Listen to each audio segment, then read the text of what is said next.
ಮಹಾಮಹಿಮರಾದ ತಾವು ಭಾರ್ಗವ ವಂಶದಲ್ಲಿ ಹುಟ್ಟಿ ಇನ್ನೆಂದೂ ಶಸ್ತ್ರಧಾರಣೆಯನ್ನು ಮಾಡುವುದಿಲ್ಲವೆಂದು ಇಂದ್ರನ ಮುಂದೆ ಪ್ರತಿಜ್ಞೆಯನ್ನು ಮಾಡಿ ನಿಮ್ಮ ಶಸ್ತ್ರಾಸ್ತ್ರವೆಲ್ಲವನ್ನು ಅಲ್ಲಿಯೇ ಬಿಟ್ಟು ಬಂದಿರುವಿರಿ. ಧರ್ಮಪರರಾದ ತಾವು ಕ್ಷತ್ರಿಯ ವಂಶವನ್ನೇ ನಾಶ ಮಾಡಿ ಅವರಿಂದ ವಶಪಡಿಸಿಕೊಂಡ ಭೂಮಂಡಲವನ್ನೇ ಅಗಸ್ತ್ಯರಿಗೆ ನೀವು ದಾನವಾಗಿ ಕೊಟ್ಟಿರುವಿರಿ. ಅವರಿಂದ ಸಂಪಾದಿಸಿದ್ದ ಭೂಮಂಡಲವನ್ನು ಕಶ್ಯಪರಿಗೆ ದಾನ ಮಾಡಿ ನೀವು ಅಲ್ಲಿದ್ದ ಬಹುದೂರ ಪ್ರಯಾಣವನ್ನು ಬೆಳೆಸಿ ಮಹೇಂದ್ರ ಪರ್ವತದಲ್ಲಿ ನೆಲೆಸಿರುವಿರಿ. ಶಾಂತ ಮನಸ್ಕರಾದ ತಾವು, ತಪಸ್ಮರಣೆಯಲ್ಲಿಯೇ ಇರುವಂತಹ ತಾವು ಇಂದ್ರನ ಮುಂದೆ ಮಾಡಿದ ಪ್ರತಿಜ್ಞೆಯನ್ನು ಮರೆತು ಶಸ್ತ್ರಾಸ್ತ್ರ ಧಾರಣೆ ಮಾಡಿ ಈ ದಿನ ನಮ್ಮನ್ನು ನಾಶಪಡಿಸಲು ಹೊಸುಕ ಬರ್ತಿದ್ದೀರಲ್ಲ, ಬೇಡಿ. ಈಗ ನೀವು ರಾಮನನ್ನು ದ್ವಂದ್ವ ಯುದ್ಧಕ್ಕೆ ಕರೆದು ಅವನೇನಾದರೂ ನಿಮ್ಮಿಂದ ಹತನಾದನೆಂದರೆ ನಾವು ಯಾರೂ ಬದುಕುಳಿಯುವುದಿಲ್ಲ. ನಮ್ಮನ್ನು ನಮ್ಮ ಪಾಡಿಗೆ ಬಿಟ್ಟು ಬಿಡಿ.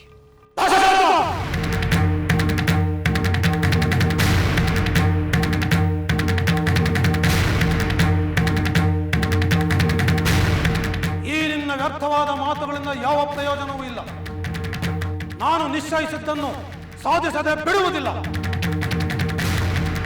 ನನ್ನ ಮತ್ತು ನಿನ್ನ ಮಗ ರಾಮನ ನಡುವೆ ನಡೆಯುವ ಯಾವ ವಿಚಾರಕ್ಕೂ ನೀನು ಮಧ್ಯಪ್ರವೇಶಿಸಬೇಡ.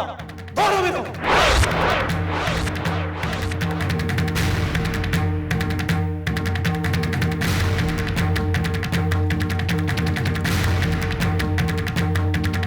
ರಾಮ, ನೀನು ಮುರಿದ ಶಿವನ ಮಹಾಧನಸ್ಸು ಈಗ ನನ್ನ ಕೈಯಲ್ಲಿರುವ ಈ ಧನಸ್ಸು ಎರಡು ದೇವಲೋಕದಲ್ಲಿ ಪ್ರಾಪ್ತವಾದವುಗಳು, ಮೂರು ಲೋಕದಲ್ಲಿಯೂ ಜನರಿಂದ ಪೂಜಿಸಲ್ಪಡತಕ್ಕವುಗಳು. ತ್ರಿಪುರಾಸುರನನ್ನು ಸಂಹಾರ ಮಾಡಿದ ಶಿವನ ಆ ಮಹಾಧನಸ್ಸನ್ನೇ ನೀನು ಭಂಗ ಮಾಡಿರುವೆ. ಇನ್ನು ದುರ್ದರ್ಶವಾದ ಈ ಎರಡನೆಯ ಧನಸ್ಸು ದೇವತೆಗಳಿಂದ ಶ್ರೀ ವಿಷ್ಣುವಿಗೆ ಕೊಡಲ್ಪಟ್ಟಿತು. ರಾಘವ, ಈ ಮಹಾವೈಷ್ಣವ ಧನಸ್ಸು ಶಿವಧನಸ್ಸಿಗೆ ಸಮನಾದ ಬಲವುಳ್ಳದಾಗಿದೆ. ಪಿತೃ ಪಿತಾಮಹರಿಂದ ಪ್ರಾಪ್ತವಾಗಿರುವ ಉತ್ತಮೋತ್ತಮವಾದ ಈ ಮಹಾವೈಷ್ಣವ ಧನಸ್ಸನ್ನು ನೀನು ಕ್ಷಾತ್ರ ಧರ್ಮವನ್ನು ಗೌರವಿಸಿ ಪರಿಗ್ರಹಿಸು. ಕಾಕುಸ್ಥ, ನೀನು ನಿಶ್ಚಯವಾಗಿಯೂ ಶಕ್ತನೇ ಆಗಿರುವುದಾದರೆ ಶತ್ರುಗಳ ಪಟ್ಟಣವನ್ನು ಜಯಿಸಲು ಸಮರ್ಥವಾದ ಬಾಣವನ್ನು ಹೂಡು.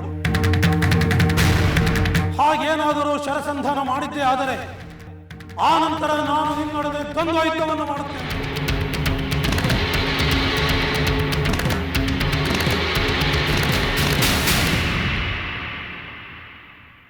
ಭಾರ್ಗವ, ತಂದೆಯ ವಧೆಯಿಂದ ಉಂಟಾದ ನಿನ್ನ ಕೋಪ ಶಮನಕ್ಕಾಗಿ 21 ಬಾರಿ ಕ್ಷಾತ್ರಕುಲವನ್ನು ನಾಶ ಮಾಡಿದ ನಿನ್ನ ಕಥೆಯನ್ನು ನಾನು ಕೇಳಿರುವೆ.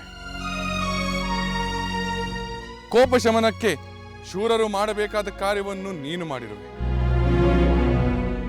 ಆದರೆ ಅಶಕ್ತರನ್ನು, ಬಲಹೀನರನ್ನು ಮಾತನಾಡಿಸುವಂತೆ ಕ್ಷಾತ್ರ ಧರ್ಮದಲ್ಲಿ ನಿಯುಕ್ತನಾಗಿರುವ ನನ್ನನ್ನು ಕ್ಷಾತ್ರ ಧರ್ಮಂ ಪುರಸ್ಕೃತ್ಯ ಮುಂತಾಗಿ ಮಾತನಾಡಿ ನನಗೆ ಅಪಮಾನವನ್ನು ಮಾಡಿದೆ. ಈ ನಿಂದನೆ ನಾನು ಸಹಿಸಲಾರೆ. ನನ್ನ ಕ್ಷಾತ್ರ ತೇಜಸ್ಸನ್ನು, ನನ್ನ ಪರಾಕ್ರಮವನ್ನು ಈಗಲೇ ಕಾಣುವೆ. ಭಲೆ ಭಲೆ, ಕ್ಷತ್ರಿಯನಾಗಿ ನಿನ್ನ ಪರಾಕ್ರಮಕ್ಕೆ ತಕ್ಕ ಮಾತನ್ನೇ ಆಡಿರುವೆ. ಆದರೀಗ ನಿನ್ನ ಶೌರ್ಯವನ್ನು ಮಾತಿನಲ್ಲಿ ತೋರಬೇಡ, ಕಾರ್ಯದಲ್ಲಿ ತೋರು. ತೆಗೆದುಕೋ.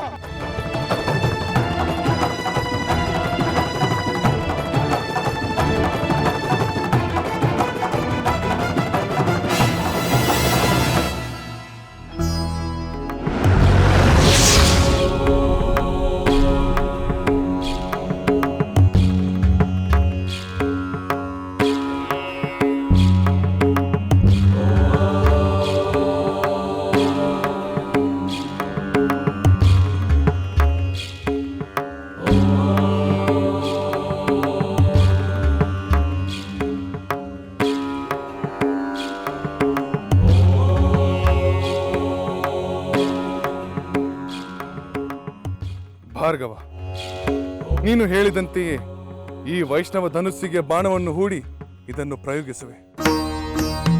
ಆದರೆ ಅದಕ್ಕಿಂತ ಮುಂಚಿತವಾಗಿ ನನ್ನ ಪ್ರಶ್ನೆಗೆ ನೀನು ಉತ್ತರಿಸಲೇಬೇಕು.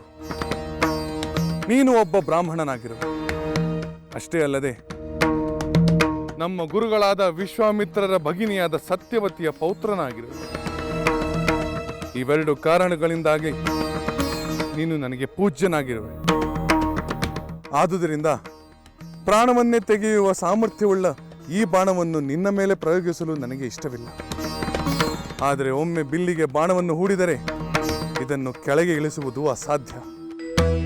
ನಿನ್ನ ತಪೋಬಲದಿಂದ ಸಾಧಿಸಿರುವ ಎಲ್ಲಿಯಾದರೂ ಕ್ಷಣ ಮಾತ್ರದಲ್ಲಿ ಹೋಗುವ ನಿನ್ನ ಶಕ್ತಿಯನ್ನು ನಾನು ನಾಶ ಮಾಡುತ್ತೇನೆ, ಅಥವಾ ಅಪ್ರತಿಮವಾದ ಲೋಕವನ್ನು ಪಡೆಯಲು ಸಾಧಕವಾದ ನಿನ್ನ ತಪಫಲವನ್ನು ನಾನು ವಿನಾಶಗೊಳಿಸುತ್ತೇನೆ.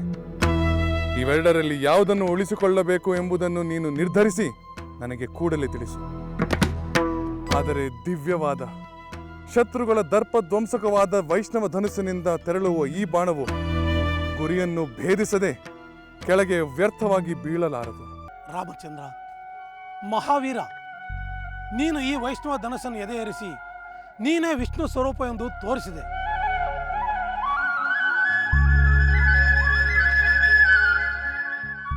ನಾನು ಭೂಮಿಯನ್ನು ದಾನ ಮಾಡಿದ ಮೇಲೆ ಭೂಮಿಯಲ್ಲಿ ರಾತ್ರಿಯ ಕಾಲದಲ್ಲಿ ವಾಸ ಮಾಡುವುದಿಲ್ಲವೆಂದು ಪ್ರತಿಜ್ಞೆ ಮಾಡಿದ್ದೇನೆ. ಅದಕ್ಕಾಗಿ ಭೂಮಿಯಿಂದ ಆಚೆ ಇರುವ ಮಹೇಂದ್ರ ಪರ್ವತಕ್ಕೆ ಹೋಗಬೇಕು. ಅದಕ್ಕೆ ಬೇಕಾದ ಮನೋವೇಗದಲ್ಲಿ ಧಾವಿಸುವ ಶಕ್ತಿಯನ್ನು ನೀನು ನಾಶ ಮಾಡಬೇಡ. ನನ್ನ ತಪೋಬಲದ ಮೇಲೆ ನಿನ್ನ ಬಾಣವನ್ನು ಪ್ರಯೋಗಿಸು. ಈ ವೈಷ್ಣವ ಧನಸ್ಸಿನಲ್ಲಿ ಬಾಣ ಪ್ರಯೋಗ ಮಾಡಿದ ನಿನ್ನನ್ನು ಜನ್ಮ ಮೃತ್ಯು ಜರಾರಹಿತನೆಂದು ಸುರೇಶ್ವರಾದ ಶ್ರೀ ವಿಷ್ಣು ಎಂದು ತಿಳಿಯುತ್ತೇನೆ. ಕೂಡಲೇ ನನ್ನ ಪುಣ್ಯ ರಾಶಿಯ ಮೇಲೆ ನಿನ್ನ ಬಾಣವನ್ನು ಪ್ರಯೋಗಿಸು. ಕ್ಷಣಾರ್ಧದಲ್ಲಿ ನಾನು ಭೂಮಿಯಿಂದ ಆಚೆ ಇರುವ ಮಹೇಂದ್ರ ಪರ್ವತಕ್ಕೆ ಹೋಗುತ್ತೇನೆ.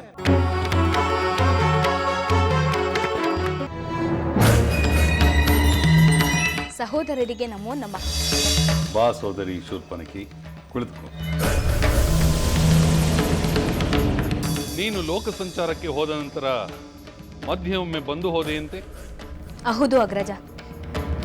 ನಾನು ವಿವಾಹವಾಗಲು ನನಗೆ ಇಷ್ಟವಾದಂತಹ ವರನನ್ನು ನಾನೇ ಹುಡುಕಿಕೊಂಡಿದ್ದೇನೆ ಎಂದು ತಿಳಿಸಲು ಬಂದಿದ್ದೆ. ಅವನೊಬ್ಬ ಯಕ್ಷ. ಅವನನ್ನು ವಿವಾಹವಾಗುವುದು ಸೂಕ್ತವಲ್ಲ ಎಂದು ನಾನು ಹೇಳಿದೆ. ಹೌದು ಅಗ್ರಜ, ಸೂಕ್ತವಲ್ಲವೆಂದು ವಿಭೀಷಣ ಹೇಳಿದ್ದ. ನೀನು ಇರಲಿಲ್ಲ. ಕುಂಭಕರ್ಣನನ್ನು ನಿದ್ದೆಯಿಂದ ಎಚ್ಚರಿಸಲು ಸಾಧ್ಯವಿಲ್ಲ. ಆದ್ದರಿಂದ ನಿಮಗ್ಯಾರಿಗೂ ಕಾಯದೆ ನನಗೆ ಇಷ್ಟವಾದ ವರನನ್ನು ನಾನೇ ಗಂಧರ್ವ ರೀತಿಯಲ್ಲಿ ವಿವಾಹವಾಗಿ ಬಿಟ್ಟೆ. ಭಲೆ ಸೋದರಿ ಭಲೆ. ಈ ರಾವಣನ ಸೋದರಿಯಾಗಿ ನೀನು ಸರಿಯಾದ ನಿರ್ಧಾರವನ್ನೇ ಮಾಡಿರುವೆ. ನೀನು ಸ್ವತಂತ್ರವಾಗಿ ನಿರ್ಧಾರವನ್ನು ತೆಗೆದುಕೊಂಡು ನಿನಗಿಷ್ಟವಾದ ವರನನ್ನು ವರಿಸಿದ್ದಕ್ಕಾಗಿ ನಾನು ನಿನ್ನನ್ನು ಅಭಿನಂದಿಸುತ್ತೇನೆ. ನಿನಗೆ ಬಹು ಅಮೂಲ್ಯವಾದ ಉಡುಗೊರೆಗಳನ್ನು ಕೊಡುತ್ತೇನೆ.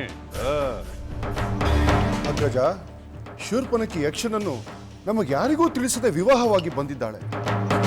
ಯಕ್ಷನನ್ನು ವಿವಾಹವಾಗಿರುವುದರಿಂದ ಆಗಬಹುದಾದ ಅಪಾಯಗಳಿಗೆ ನನ್ನ ಎಚ್ಚರಿಕೆಯನ್ನು ನೀನು ಲಕ್ಷಿಸುತ್ತಲೇ ಇಲ್ಲ. ವಿಭೀಷಣ, ನಿನಗೆ ನಮ್ಮ ಮೇಲೆ ಆತ್ಮವಿಶ್ವಾಸವೇ ಇಲ್ಲ. ನೀನು ನಮ್ಮನ್ನು ದುರ್ಬಲರಂತೆ ಭಾವಿಸುತ್ತೀಯ. ಶೂರ್ಪನಖಿಗೆ ನಾವು ಮಾಡಬೇಕಾದ ವಿವಾಹವನ್ನು ಅವಳೇ ಮಾಡಿಕೊಂಡು ಬಂದಳಲ್ಲ ಎಂದು ಸಂತಸ ಪಡು.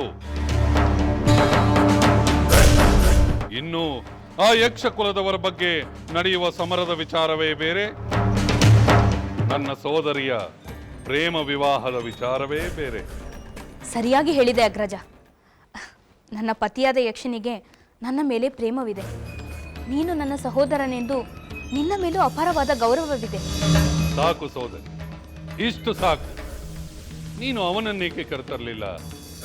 ಅವನಿಗೂ ಅಪಾರವಾದ ಉಡುಗೊರೆಗಳನ್ನು ಕೊಡುತ್ತಿದ್ದೆ. ನಮ್ಮ ವಿವಾಹವನ್ನು ನೀನು ಒಪ್ಪುತ್ತೀಯೋ ಇಲ್ಲವೋ, ನನ್ನ ಪತಿಗೆ ಅವಮಾನವಾದರೆ ಎಂದು ಶಂಕಿಸಿ ನಾನೊಬ್ಬಳೇ ಬಂದೆ. ಶಂಕಿಸಬೇಡ ಶೂರ್ಪನಖಿ. ನಿನಗೆ ಪ್ರಿಯನಾದವನು ನನಗೂ ಪ್ರಿಯನೇ. ನೀನು ಯಾವಾಗ ಕರೆದುಕೊಂಡು ಬಂದರೂ ಏ ರಾವಣನ ಸ್ವಾಗತ ನಿನ್ನ ಪತಿಗೆ ಇದ್ದೇ ಇರುತ್ತದೆ.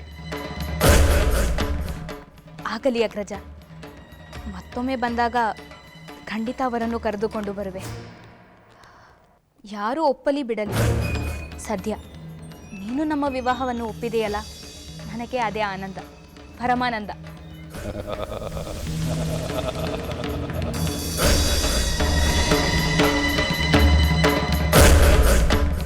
ಈ ವೈಷ್ಣವ ಧನಸ್ಸಿನಲ್ಲಿ ಬಾಣ ಪ್ರಯೋಗ ಮಾಡಿದ ನಿನ್ನನ್ನು ಜನ್ಮ ಮೃತ್ಯು ಜರಾರಹಿತನೆಂದು ಸುರೇಶ್ವರಾದ ಶ್ರೀ ವಿಷ್ಣು ಎಂದು ತಿಳಿಯುತ್ತೇನೆ. ಕೂಡಲೇ ನನ್ನ ಪುಣ್ಯ ರಾಶಿಯ ಮೇಲೆ ನಿನ್ನ ಬಾಣವನ್ನು ಪ್ರಯೋಗಿಸು. ಕ್ಷಣಾರ್ಧದಲ್ಲಿ ನಾನು ಭೂಮಿಯಿಂದ ಆಚೆ ಇರುವ ಮಹೇಂದ್ರ ಪರ್ವತಕ್ಕೆ ಹೋಗುತ್ತೇನೆ.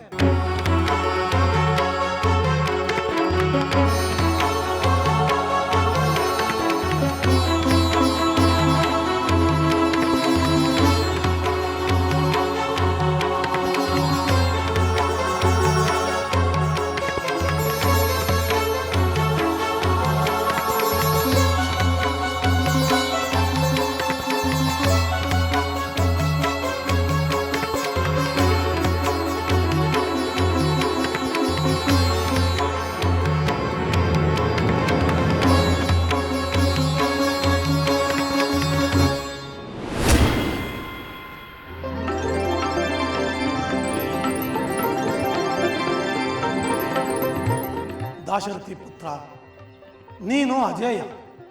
ನಿನಗೆ ಮಂಗಳವಾಗಲಿ.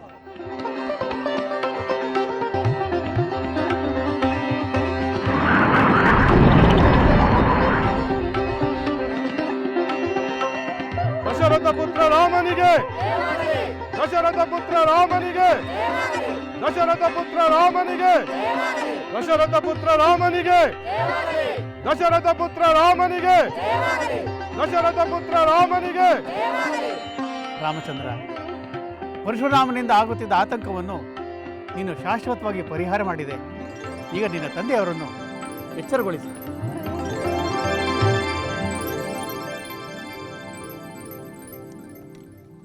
ತಂದೆಯವರೇ, ತಂದೆಯವರೇ,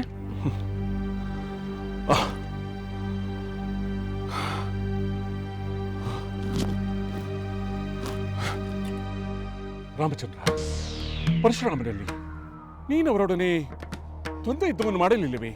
ಇಲ್ಲ ತಂದೆ. ಆತನು ಕೊಟ್ಟ ವೈಷ್ಣವ ಧನಸ್ಸಿನಿಂದಲೇ ಆತನ ತಪಶಕ್ತಿ ಎಲ್ಲವೂ ಕಳೆದು ಬಿಟ್ಟೆ.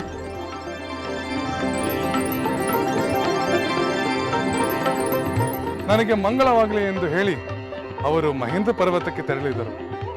ಈಗ ನಾವು ನಿಶ್ಚಿಂತೆಯಾಗಿ ಅಯೋಧ್ಯೆಗೆ ತೆರಳಬಹುದು. ಆಹಾ,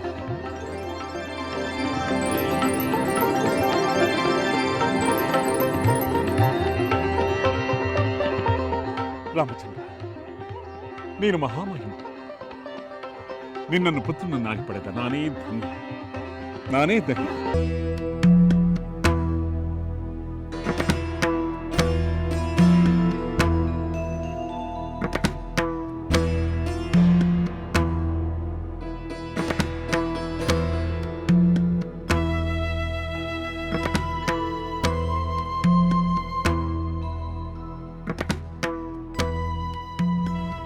ನೀವೆಲ್ಲರೂ ಪತಿಯ ಗ್ರಹಕ್ಕೆ ಒಟ್ಟಿಗೆ ಹೊರಟು ನಿಂತಾಗ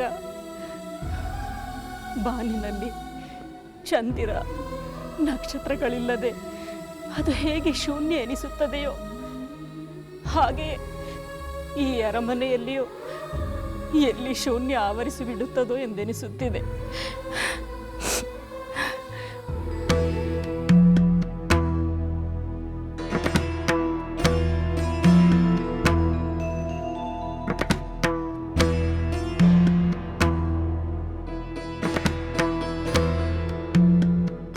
ದೇವಿ,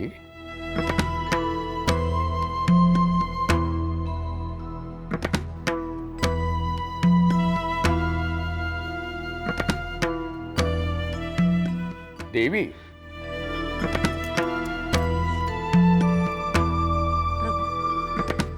ಏನನ್ನು ಯೋಚಿಸುತ್ತಾ ಕುಳಿತಿರುವೆ? ಪ್ರಭು, ನಿನ್ನೆಯ ತನಕ ನಮ್ಮ ಪುತ್ರಿಯರ ವಿವಾಹ ಸಂಭ್ರಮದಲ್ಲಿ ತೇಲಾಡುತ್ತಿದ್ದ ನಮಗೆ ಇಂದು ಈ ನಿಶ್ಶಬ್ದವನ್ನು ಸಹಿಸಲಾಗುತ್ತಿಲ್ಲ ಪ್ರಭು, ಸಹಿಸಲಾಗುತ್ತಿಲ್ಲ. ಸೀತೆ ಹಾಗೂ ಮಕ್ಕಳೆಲ್ಲರೂ ನಮ್ಮ ಜೊತೆ ಕಳೆದ ಕ್ಷಣಗಳೇ ಕಣ್ಣ ಮುಂದೆ ಸುಳಿದಂತಾಗುತ್ತಿವೆ ಪ್ರಭು, ಸುಳಿದಂತಾಗುತ್ತಿವೆ. ದೇವಿ, ಮಕ್ಕಳು ನಮ್ಮಿಂದ ದೂರವಾದರೆಲ್ಲ ಎಂದು ಯೋಚಿಸುವುದಕ್ಕಿಂತ ಅವರೆಲ್ಲರೂ ಸಕಲ ಸದ್ಗುಣ ಸಂಪನ್ನರಾದ ಪತಿಯರನ್ನು ಪಡೆದು ಒಂದು ಮಹಾವಂಶವನ್ನೇ ಬೆಳಗಲು ಹೊರಟರಲ್ಲ ಎಂದು ಆನಂದ ಪಡಬೇಕು ದೇವಿ, ಆನಂದ ಪಡಬೇಕು. ಇದೇನಿದು ಪ್ರಭು? ಆನಂದ ಪಡಬೇಕು ಎಂದು ನನಗೆ ಹೇಳಿದ ನಿಮ್ಮ ಕಣ್ಣುಗಳಲ್ಲೇ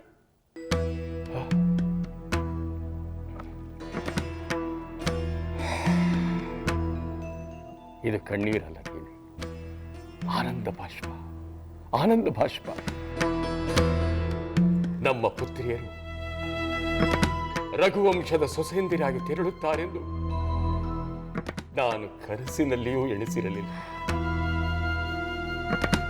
ಇಂತಹ ಅನಿರೀಕ್ಷಿತ ಮಹೋನ್ನತ ಕಲ್ಯಾಣವೊಂದು ನೆರವೇರಿರುವುದು ನನಗೀಗಲೂ ಕನಸು, ಕಲ್ಪನೆಯೋ ಕಥೆಯೋ ಎಂದೆನಿಸುತ್ತಿದೆ. ನಮ್ಮಿಂದ ಇಂತಹ ಮಹೋನ್ನತ ಕಲ್ಯಾಣವನ್ನು ನೆರವೇರಲ್ಪಟ್ಟಿರುವುದು ಆಶ್ಚರ್ಯವೆನಿಸುತ್ತಿದೆ,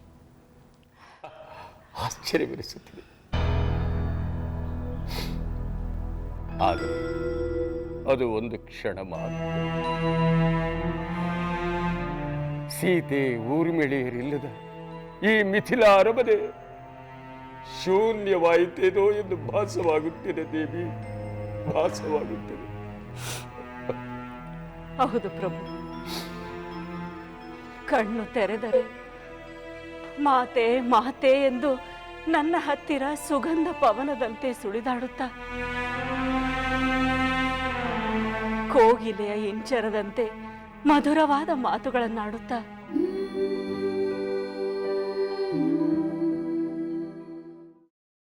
ಮಾತಾಶ್ರೀ.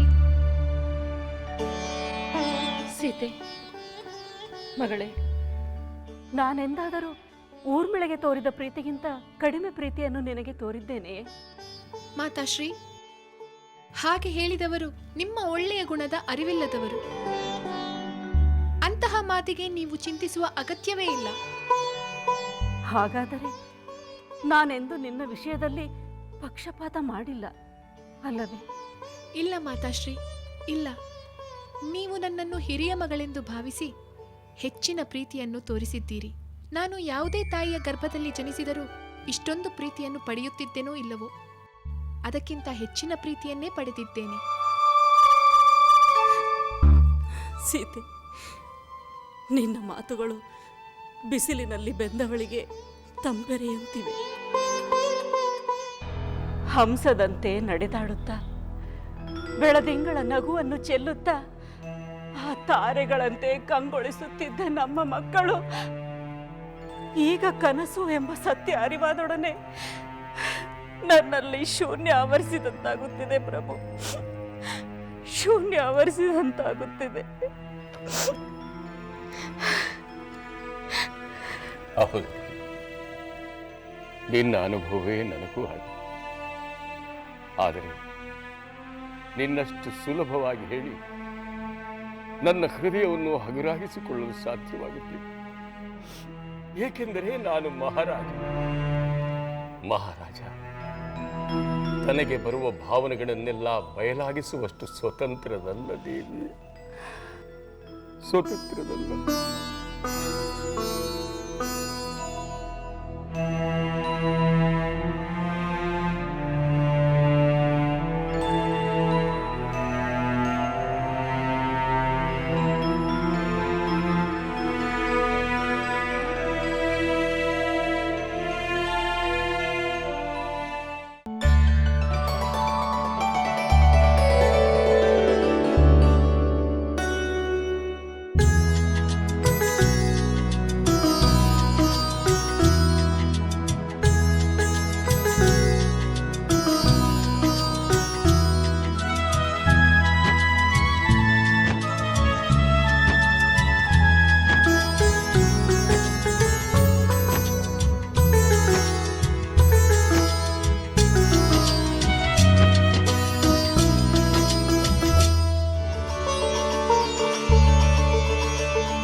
ಮಹಾರಾಜ, ನವ ದಂಪತಿಗಳೇ, ಒಂದು ಕುಲದ ಹಿರಿಮೆಯನ್ನು ಸಾರುವ ಒಂದು ಮಹಾನ್ ಮಂಗಳ ಕಾರ್ಯ ನಡೆದಾಗ ಅದನ್ನು ಆಶೀರ್ವದಿಸುವುದು, ಕುಲದೈವವನ್ನು ಪ್ರಾರ್ಥಿಸುವುದು ಕುಲದ ಸತ್ಪರಂಪರೆ. ಆದ್ದರಿಂದ ನೀವು ನಿಮ್ಮ ಕುಲದೈವವಾದ ಆದಿತ್ಯನನ್ನು ಪ್ರಾರ್ಥಿಸಿ.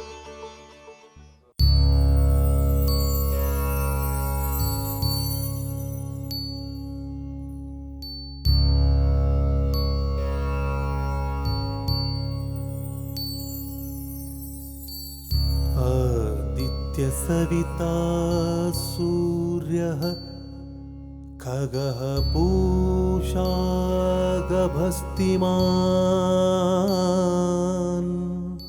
सुवर्णसदृशो भानुः स्वर्णरेखा दिवाकरः हिरण्यगर्भः शिशिरस्तपनो भास्करो रविः अग्निगर्भोदितेः पुत्रः शङ्खः शिशिरनाशनः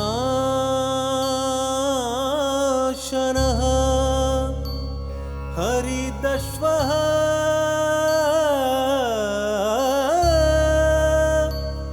सहस्रार्चुः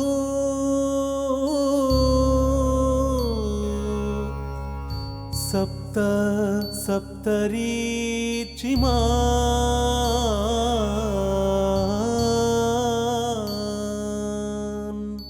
तिमिरोन्मथनः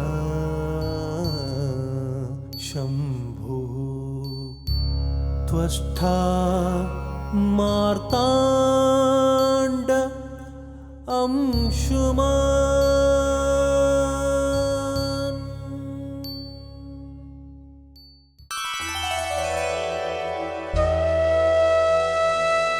ಗುರುಭ್ಯೋ ನಮಃ.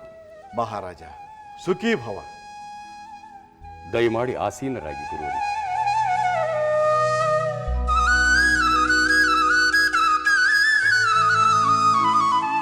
ಗುರುವರಿಯ, ಇಂದು ಕೆಲವು ಕಾಲ ತಮ್ಮ ಹಿತವಚನಗಳನ್ನು ಕೇಳುತ್ತಾ ನಮ್ಮ ಮನಸ್ಸನ್ನು ಹಗುರಾಗಿಸಿಕೊಳ್ಳಬೇಕೆಂದು ಆಲೋಚಿಸುತ್ತಿರುವಂತೆ ತಾವು ಆಗಮಿಸಿದ್ದು ಕತ್ತಲಲ್ಲಿ ಕಂಗೆಟ್ಟವನ ಎದುರು ನಂದಾದೀಪವನ್ನು ಹಿಡಿದು ಬಂದಂತಿದೆ. ಹೌದು ಗುರುವರ್ಯ, ನಮ್ಮ ಮಕ್ಕಳ ವಿವಾಹ ನಡೆಯುತ್ತಿದ್ದಾಗ ನಮ್ಮ ಮನಸ್ಸಿಗೆ ಆಗುತ್ತಿದ್ದ ಸಂತೋಷವನ್ನು ವರ್ಣಿಸಲು ಪದಗಳೇ ಇಲ್ಲವೇನೋ ಎನಿಸುತ್ತಿತ್ತು.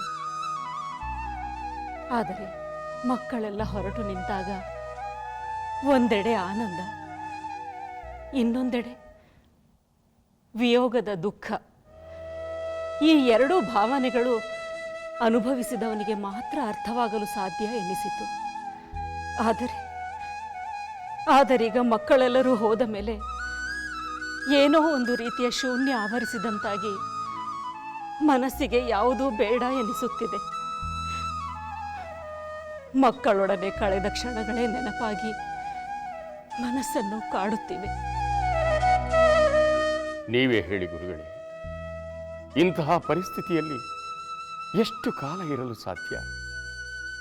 ಹಾಗೆ ಇರುವುದು ಎಷ್ಟರ ಮಟ್ಟಿಗೆ ಸರಿ? ರಾಜದಂಪತಿಗಳೇ, ವಿವಾಹದ ನಂತರ ಕನ್ಯಾಪಿತೃಗಳು ಇಂತಹ ಭಾವನೆಯನ್ನು ಅನುಭವಿಸುವುದು ಸಹಜ. ಆದರೆ ಈ ಭಾವನೆಗಳನ್ನು ಮೀರಿ ಸತ್ಯವನ್ನು ಯೋಚಿಸಿದಾಗ, ಕರ್ತವ್ಯವನ್ನು ಅವಲೋಕಿಸಿದಾಗ ನಿಮ್ಮ ಮನಸ್ಸಿಗೆ ನೀವೇ ಸಮಾಧಾನವನ್ನು ತಂದುಕೊಳ್ಳುವಿರಿ. ಕನ್ಯೆ ವಿವಾಹ ಮಾಡುವುದು, ಪತಿಗ್ರಹಕ್ಕೆ ಕಳುಹಿಸುವುದು ಕರ್ತವ್ಯ ಮತ್ತು ಧರ್ಮ. ಅದರ ಪರಿಪಾಲನೆ ನಿಮ್ಮಿಂದ ಆಗಿದೆ.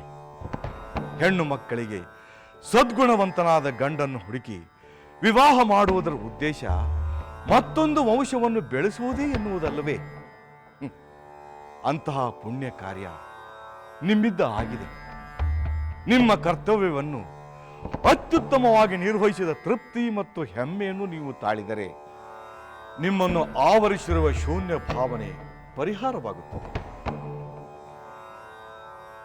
ನಿಜ ಮುನೀಂದ್ರ, ನಿಜ. ತಾವು ಹೇಳಿದಂತೆ ಆನಂದ ಹಾಗೂ ತೃಪ್ತಿಯನ್ನು ಪಡೆದು ಮುಂದೆ ಪಡೆಯಬೇಕಾದ ಸದ್ಗತಿಯನ್ನು ಹೊಂದಲು ಸಾಧನೆಯ ಮಾರ್ಗವನ್ನು ಹುಡುಕಬೇಕು. ಗುರುವರ್ಯ, ಅಂತಹ ಸಾಧನೆಯ ದಾರಿಯನ್ನು ಗುರುಗಳಾದ ತಾವೇ ನಮಗೆ ತೋರಿಸಬೇಕು. ಅಗತ್ಯವಾಗಿ ಸೂಕ್ತ ಕಾಲ ಹಾಗೂ ಸಂದರ್ಭವನ್ನು ಅನುಸರಿಸಿ ಸಾಧನೆಯ ದೀಕ್ಷೆಯನ್ನು ನೀವು ಹೊಂದುವಿರಿ. ನಾನಿನ್ನು ಬರುತ್ತೇನೆ. ಸುಖೀ ಭವ, ಸುಖೀ ಭವ.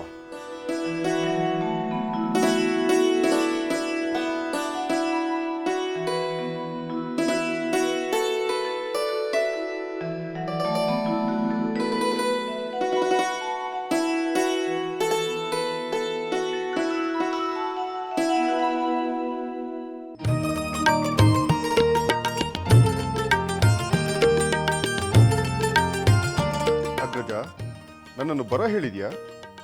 ಬಾ, ಕುಳಿತು. ಸಹೋದರ ವಿಭೀಷಣ, ನಿನಗೆ ಒಂದು ಶುಭ ಸಮಾಚಾರವನ್ನು ಹೇಳಲು ನಾನಿಲ್ಲಿಗೆ ಕರೆಸಿದೆ. ಈ ಲಂಕೆಯಲ್ಲಿ ಶುಭ ಸಮಾಚಾರವನ್ನು ಕೇಳಿ ಬಹಳ ದಿನಗಳೇ ಆಗಿ ಹೋದವು. ಆದ್ದರಿಂದ ಶುಭ ಸಮಾಚಾರವನ್ನು ಕೇಳಲು ಕಾತುರನಾಗಿದ್ದೇನೆ. ದಯಮಾಡಿ ತಿಳಿಸು. ಸೋದರಿ ಶೂರ್ಪನಖಿ, ಈ ವಿಚಾರವನ್ನು ನಾನೇ ತಿಳಿಸಲೋ ಅಥವಾ ನೀನೇ ತಿಳಿಸುತ್ತೀಯೋ? ಅದಕ್ಕೇನಂತೆ, ನಾನೇ ತಿಳಿಸುವೆ. ಸಹೋದರ ವಿಭೀಷಣ, ನೀವಿಬ್ಬರು ಸೋದರ ಮಾವನಾಗುತ್ತಿದ್ದೀರಾ. ಕೇಳಿದೆಯಾ ವಿಭೀಷಣ? ನಮ್ಮ ಸೋದರಿ ತಾಯಿಯಾಗುತ್ತಿದ್ದಾಳೆ. ಬಹಳ ಸಂತೋಷ, ಬಹಳ ಸಂತೋಷ. ಸೋದರಿ, ಉತ್ತಮ ಗುಣದ ಮಗುವನ್ನು ಹೆತ್ತು ಧನ್ಯಳಾಗು. ಸೋದರಿ, ನನ್ನಂತಹ ಪರಾಕ್ರಮಶಾಲಿಯಾದ ಮಗುವಿಗೆ ಜನ್ಮವಿತ್ತು ಮಹಾತಾಯಿಯಾಗು. ಈ ಶುಭ ಸಂದೇಶದ ಸಂದರ್ಭದಲ್ಲಾದರೂ ನಿನ್ನ ಪತಿಯ ದರ್ಶನ ಆಗುತ್ತದೆ ಎಂದು ನಾನು ತಿಳಿದಿದ್ದೆ. ಆದರೆ ನಿನ್ನ ಪತಿಯು ಬಂದ ಹಾಗೆ ಕಾಣುತ್ತಿಲ್ಲ. ಹೌದು, ಅವರು ಬರಲಾಗಲಿಲ್ಲ. ಈ ಸಂತೋಷದ ವಿಷಯ ತಿಳಿದ ಕೂಡಲೇ ಅವರು ಸಂಭ್ರಮದ ತಯಾರಿಯಲ್ಲಿದ್ದಾರೆ. ನನಗೆ ನಿಮ್ಮಿಬ್ಬರಿಗೂ ಕೂಡಲೇ ಈ ವಿಷಯವನ್ನ ತಿಳಿಸಬೇಕು ಎನ್ನಿಸಿತು. ನಾನು ಬಂದು ಬಿಟ್ಟೆ. ಸೋದರಿ, ನಿನಗೆ ಮಗುವಾದ ಮೇಲೆ ನಿನ್ನ ಪತಿಯು ಇಲ್ಲಿಗೆ ಬಂದೇ ಬರುತ್ತಾನೆ. ಆಗ ಅವರಿಗೆ ಉಪಚಾರ ಉಡುಗೊರೆಗಳನ್ನು ನೀಡಿದರಾಯಿತು. ಈಗ ನೀನು ನಿಶ್ಚಿಂತೆಯಿಂದ ನಿನ್ನ ಮಗುವಿಗೆ ಈ ಲಂಕೆಯಲ್ಲೇ ಜನ್ಮ ನೀಡು. ಮೊದಲ ಮಗು ತವರಿನಲ್ಲಿಯೇ ಜನಿಸಲಿ. ಆಗಲಿ, ಹಾಗೆ ಆಗಲಿ. ನಾನು ಯೋಚಿಸಿ ನಿರ್ಧರಿಸುತ್ತೇನೆ. ನಾನು ಇಲ್ಲೇ ಇದ್ದರೆ ನನ್ನ ಮಗುವಿಗೆ ನಿಮ್ಮಂತ ಸಹೋದರರ ಗುಣಗಳು ಬಂದು ಆತನು ಜಗದ್ವಿಖ್ಯಾತಿ ಆಗುತ್ತಾನೆ ಎನಿಸುತ್ತಿದೆ. ಹಾಗೆ ಜಗದ್ವಿಖ್ಯಾತನಾಗಬೇಕಾದರೆ ಅವನಿಗೆ ನನ್ನ ಗುಣಗಳು ಬರಬೇಕು. ಈ ವಿಭೀಷಣನ ಗುಣವೇನಾದರೂ ಬಂದರೆ ಬರೀ ಒಣ ಮಾತಿನಿಂದ ಬುದ್ಧಿ ಹೇಳುತ್ತಾ ಜನರಿಗೆ ಬೇಸರ ತರಿಸುವ ಮಗುವಾಗಿ ಬಿಡುತ್ತಾನೆ. ಇನ್ನು ಆ ಕುಂಭಕರ್ಣನ ಗುಣ ಬಂದರೆ ಸದಾ ನಿದ್ದೆ ಮಾಡುವ ಮಗುವಾಗಿ ಬಿಡುತ್ತಾನೆ. ಈ ಬುದ್ಧಿ ನಿದ್ದೆಗಳ ಹಂಗಿಲ್ಲದೆ ಪ್ರಚಂಡ ಪೌರುಷದಿಂದ ಪರಮ ಸುಖವನ್ನು ಅನುಭವಿಸುತ್ತಿರುವವನು ಈ ರಾವಣನೊಬ್ಬನೇ. ಹೌದು, ನಿನ್ನ ಮಾತು ನಿಜ. ನನ್ನ ಮಗನಿಗೆ ನಿನ್ನ ಗುಣಗಳೇ ಬರಲಿ.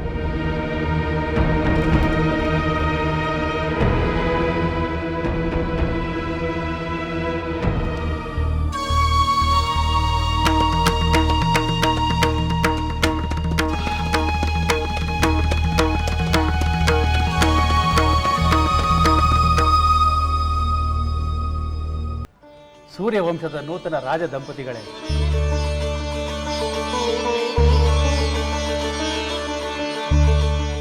ಧರ್ಮ, ಅರ್ಥ, ಕಾಮ, ಮೋಕ್ಷಗಳೆಂಬ ಚತುರ್ವಿಧ ಪುರುಷಾರ್ಥಗಳು ಹಾಗೂ ಸಾಧನೆಯ ಹಾದಿಯು ನಿಮ್ಮ ಜೀವನದ ಆದರ್ಶಗಳಿಂದ ಸಕಲ ಸಜ್ಜನರಿಗೂ ಸಿಗುವಂತಾಗಲಿ.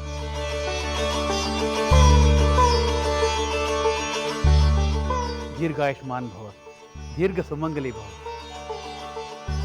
ಮಂಗಳವಾರ.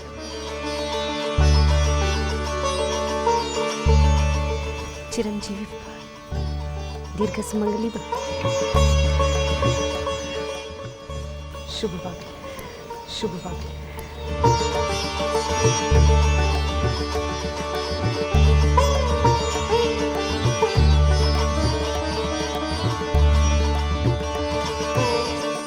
ಗೃಹಸ್ಥಾಶ್ರಮಕ್ಕೆ ಕಾಲಿರಿಸಿರುವ ಮದುಮಕ್ಕಳು,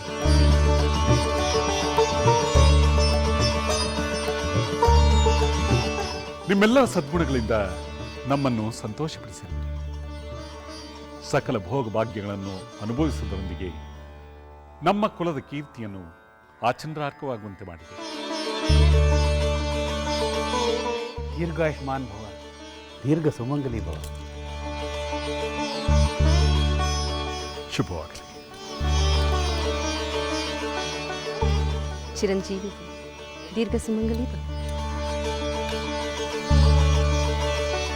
ಶುಭವಾಗಲಿ, ಶುಭವಾಗಲಿ.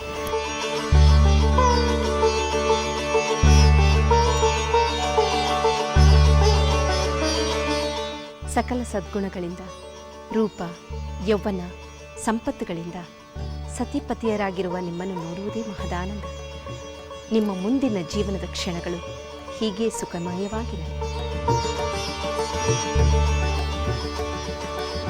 ದೀರ್ಘಾಯುಷ್ಮಾನ್ ಭವ. ದೀರ್ಘ ಸುಮಂಗಲಿ ಭವ. ಶುಭವಾಗಲಿ. ಚಿರಂಜೀವಿ ಭವ. ದೀರ್ಘ ಸುಮಂಗಲಿ ಭವ. ಶುಭವಾಗಲಿ. ಆಯುಷ್ಮಾನ್ ಭವ. ದೀರ್ಘ ಸುಮಂಗಲಿ ಭವ.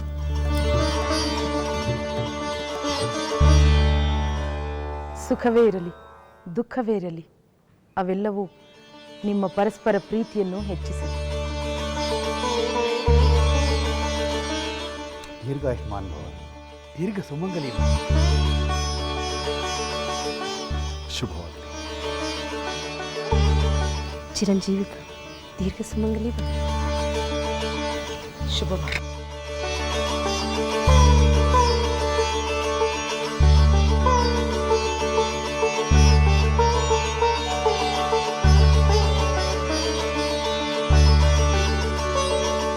ಲೋಕದಲ್ಲಿ ದುರ್ಲಭವಾದ ಸುಖ, ಸಂಪತ್ತು, ಭಾಗ್ಯ ಇದೆಲ್ಲವೂ ನಿಮ್ಮದಾಗಿದೆ. ಹಾಗೆ ವೃದ್ಧಿಸುತ್ತಾ ಹೋಗಿ. ರಾಮಚಂದ್ರ, ಲಕ್ಷ್ಮಣ, ಭರತ, ಶತ್ರುಘ್ನ, ನಿಮಗಾಗಿ 4 ಸುಸಜ್ಜಿತವಾದ ಅಂತಃಪುರಗಳು ಇಲ್ಲಿಯೇ ಸಜ್ಜಾಗಿವೆ. ಇಲ್ಲಿಂದಲೇ ನಿಮ್ಮ ದಾಂಪತ್ಯ ಜೀವನ ಆನಂದವಾಗಿ ಸಾಗಿ ನಮ್ಮ ರಘುವಂಶ ವಿಶ್ವವಿಖ್ಯಾತವಾಗಿ ವಿಸ್ತರಿಸಿ